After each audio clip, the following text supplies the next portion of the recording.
I hope you're doing well. And in today's ASMR, meditation,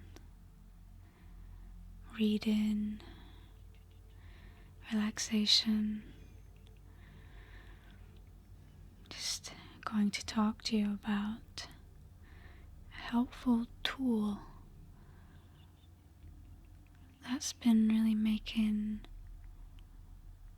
a difference for me in my life. And that's this notion of having good conversations well, being able to express who we are through our words, and essentially creating a safe space where we can talk through, express what's going on for us, and this can be both internally and externally. Mainly it involves using your voice, and so I'm going to take you through some ways you can use your voice in order to heal through conversation, through different tools and techniques that can help you to set the right kinds of boundaries for yourself, and also to keep some of the internal dialogue that's difficult in check, to override it with positive intentions, because it can have, by doing that, when we have more positive intentions than negative, it can have a much greater effect on our mood,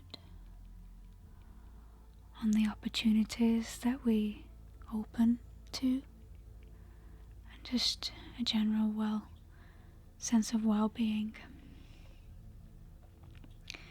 So I really want to suggest with this video that you relax and you take the next 20 minutes in the very least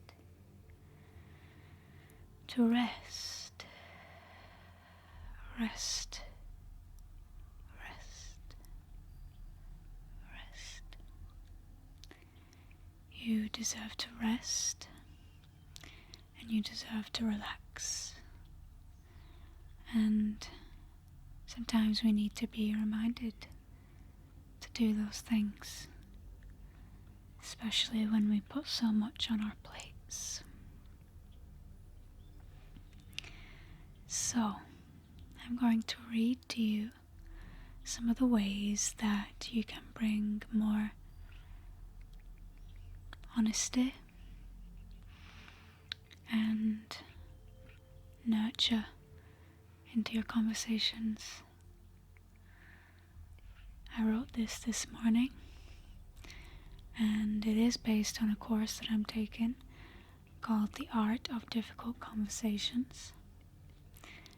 And I just got out of a pod meeting with two wonderful women, and I must say this is new for me to experience this type of space holding in conversation.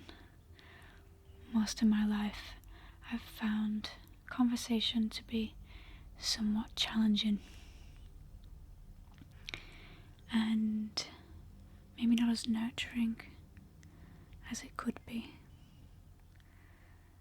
So I wanted to give you some examples today of ways that you can speak to people that will respect you and respect them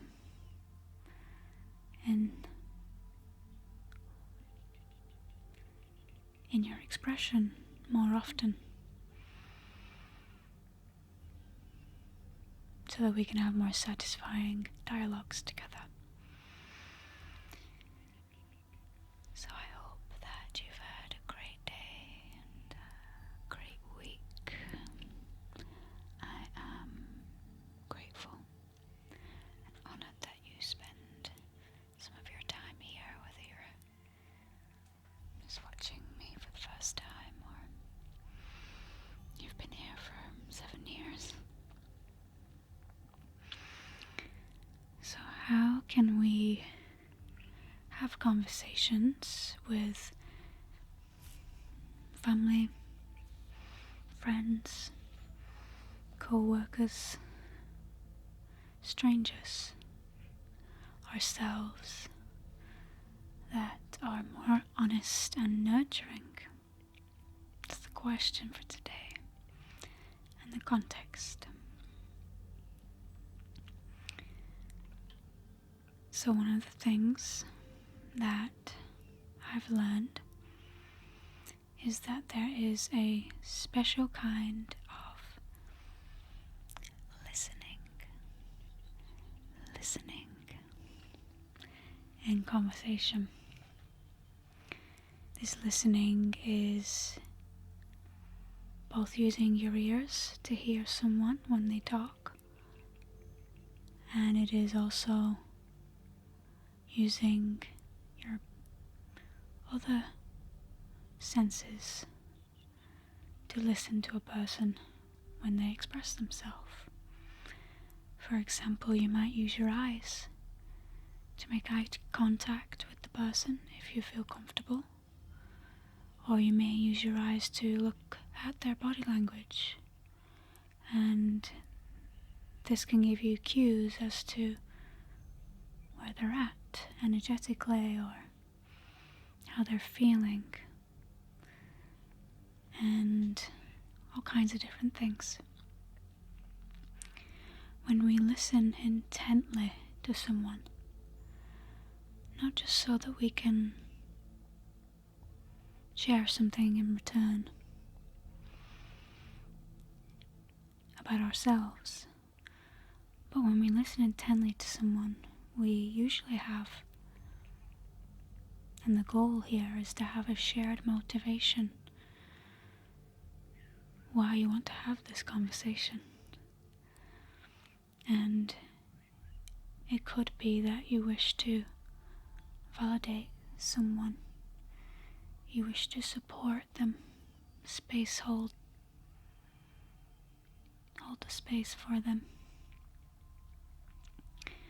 And so we can show our intention with this. We can show attentiveness when we listen to people by giving non-verbal and verbal communications, like nodding,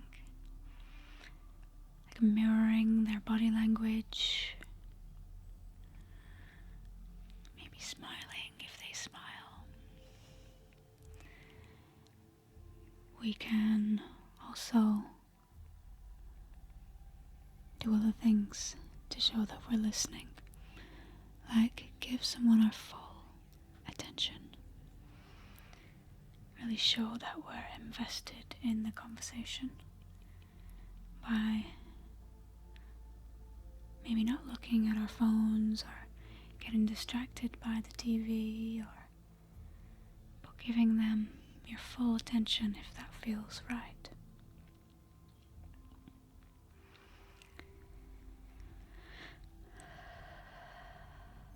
Sometimes in the conversations that we have, they're not always the most comfortable, because one person may be sharing an opinion, belief, or concept that you disagree with. So when it comes to listening, I don't mean fawning. I don't mean that you have to necessarily agree with the person. But what I do mean is that you can you can still show these cues of interest and validation to the person without necessarily having to agree with them. And this is going to make for a better outcome, even if you disagree.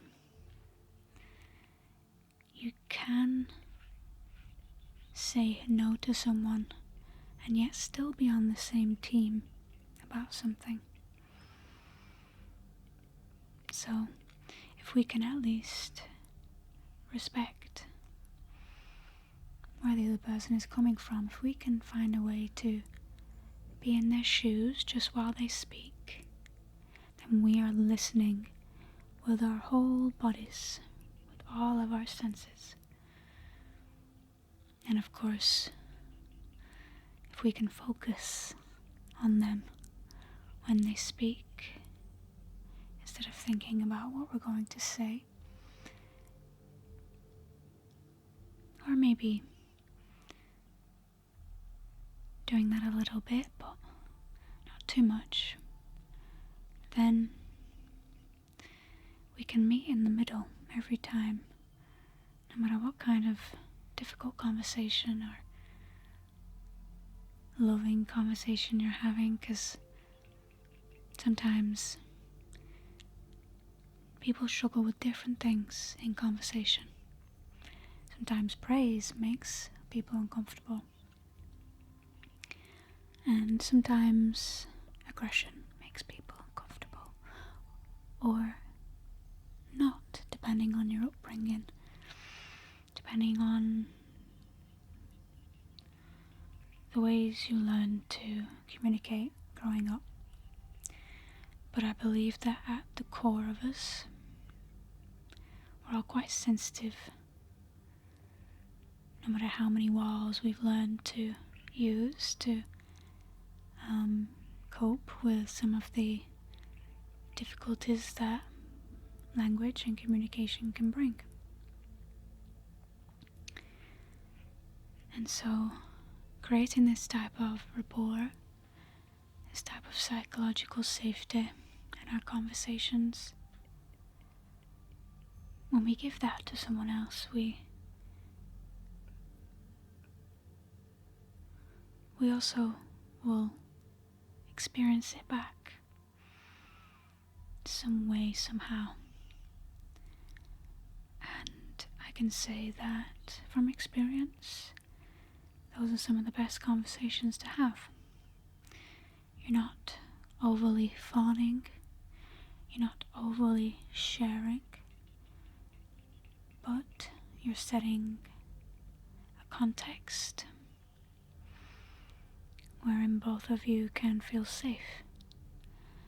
And when it comes to feeling safe, I thought I would just list some ways that may make your conversations as productive and nurturing as possible.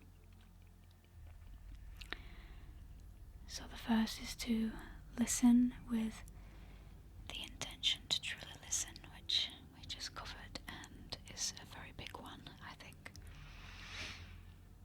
Second one is to validate concerns with verbal or non-verbal communication. So smiling, body language, holding that authentic expression with someone. The third is mirroring the person through either body language or repeating keywords they used and asking questions with those keywords, or asking permission to give advice before giving advice. Those things build rapport. Number 4 is to assume positive intentions often. This has a number of benefits. And again, it doesn't mean that we pretend when we're in a room with someone or a group of people, we don't pretend that everything is perfect. We do want to read the room and see what's going on and listen to our body signals and just how we feel. But if we can assume positive intentions more often than negative ones, the outcome is bound to be slightly better. And number 5 is to get on the same side of the problem. So if we can find a way to validate a person who has an opposing belief to us, we're getting on the same side of the problem first. And then if we can ask permission to now share an opposing truth or belief of ours, the person is much more willing to also listen to you. What you mirror or model in a conversation is usually mirrored back to you. And if it isn't, that's when communication at the beginning of a conversation is really crucial to inform the person of the kinds of things that will make you feel safe in the conversation. So number 6, even if you disagree, you can create space for you both. You can see into their humanness using empathy. You can see beyond their beliefs and just recognize them as another point of consciousness with different values or beliefs than you, but still essentially very similar. And number 7 is keep the focus of your conversation concise and honest.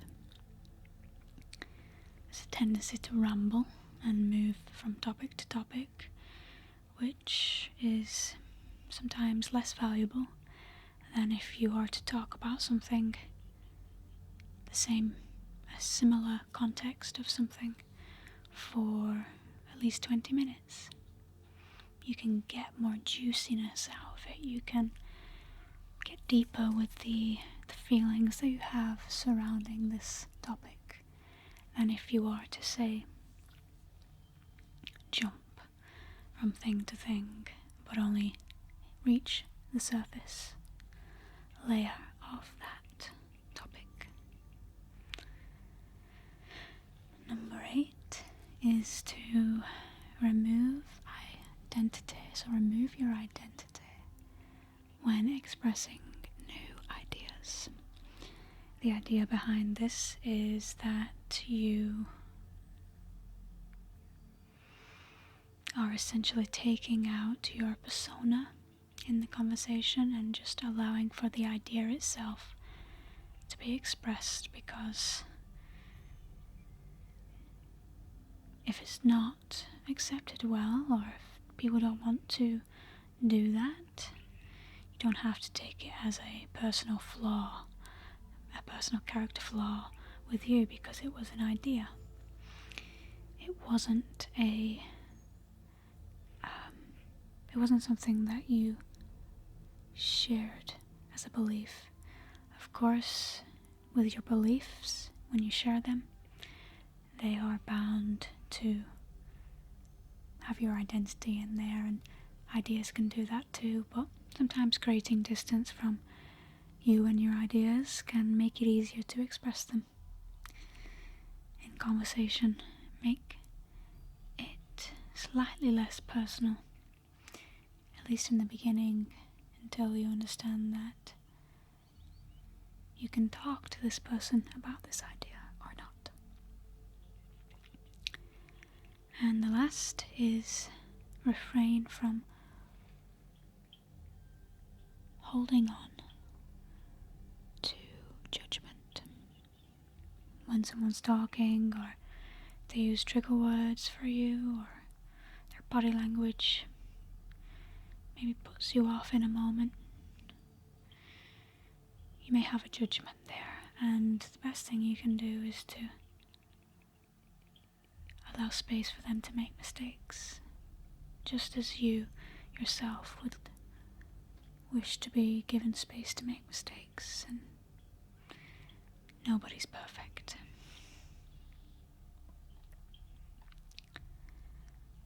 So, I wanted to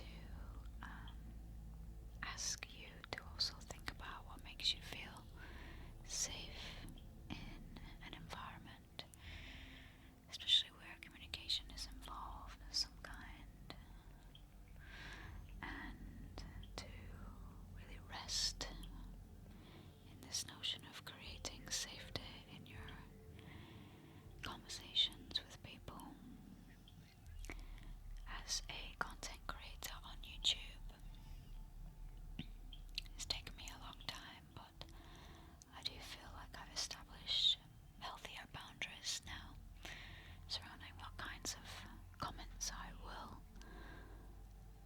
allow and what kinds of comments I won't allow. And I'm still learning how to keep things balanced, but there is an aspect of respect that I think every person should claim and own. And if you are a bit of a people pleaser or a fawner, then it's very important to continue to listen to yourself and what your needs are and communicate them as quickly as you can before you talk yourself out of it. And sometimes your needs or wants may not be easily fulfilled by the other person or people. But the more often you practice expressing them, the easier it becomes to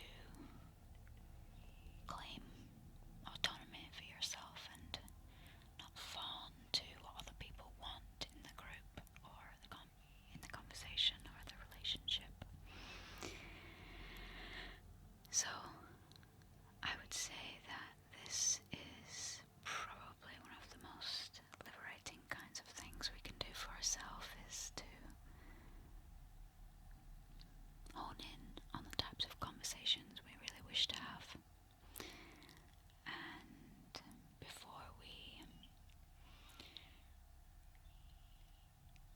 if we want to have more empathic conversations with each other, then we have to establish some ground rules together. Things like asking permission to someone before we share advice with them.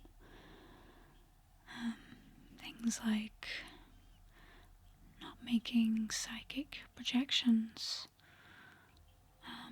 not placing them onto people before we've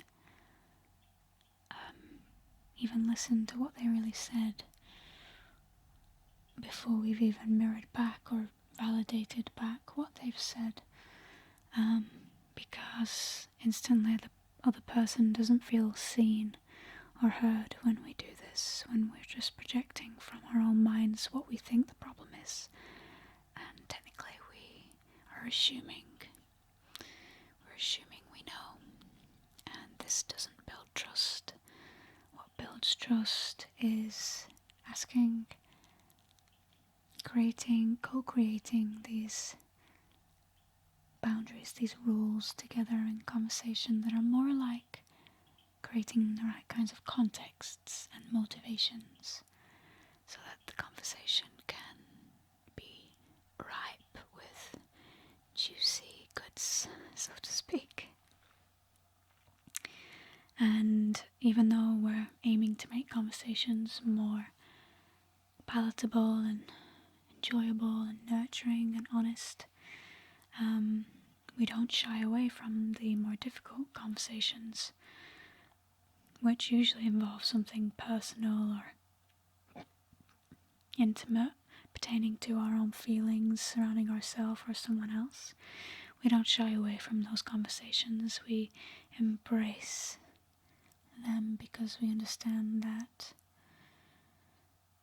they bring us to that sensitivity. And when we commit to a value like becoming more sensitive in the conversation like we were when we were children, even though we couldn't necessarily speak as articulately as we can now. We reopen ourselves to this nurture again that I think so many of us have maybe lost a little in some of our conversations. We tend to talk of things that are outside of us instead of what's really going on inside, because it's hard. It's difficult to do that, and it takes a lot of bravery and nurture to get anywhere near close to what people are really feeling deep down inside. So having that commitment to stick into these values and to talking within context will help your experiences and expressions of communication to thrive. So, not only that, we'll appreciate people more, appreciate conversations and the presence of another a lot more when we know how to carry out good conversations. It's definitely one of those things that you wish you'd learned in school, right?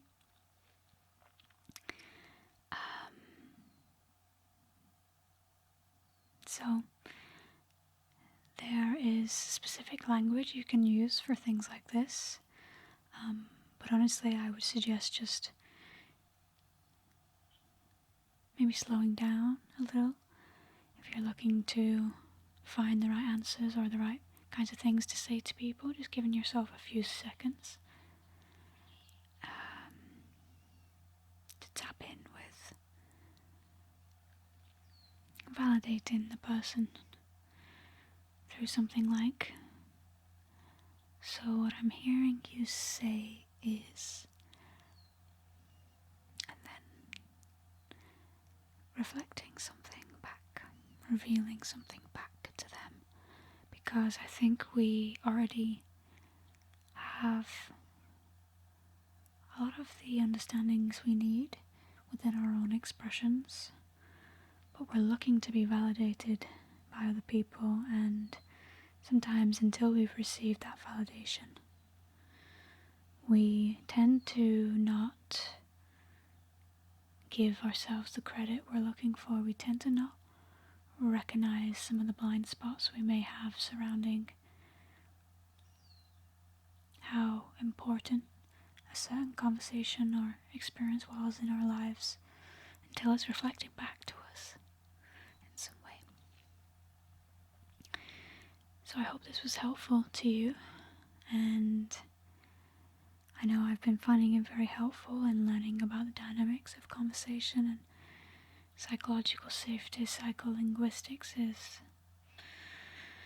something that can help you build up your confidence when it comes to language and interpersonal relationships with people. So thank you for watching, thank you for being here, and I know this video was different. I wanted to share with you some of what else I've been learning recently, and this feels like it could help some of you.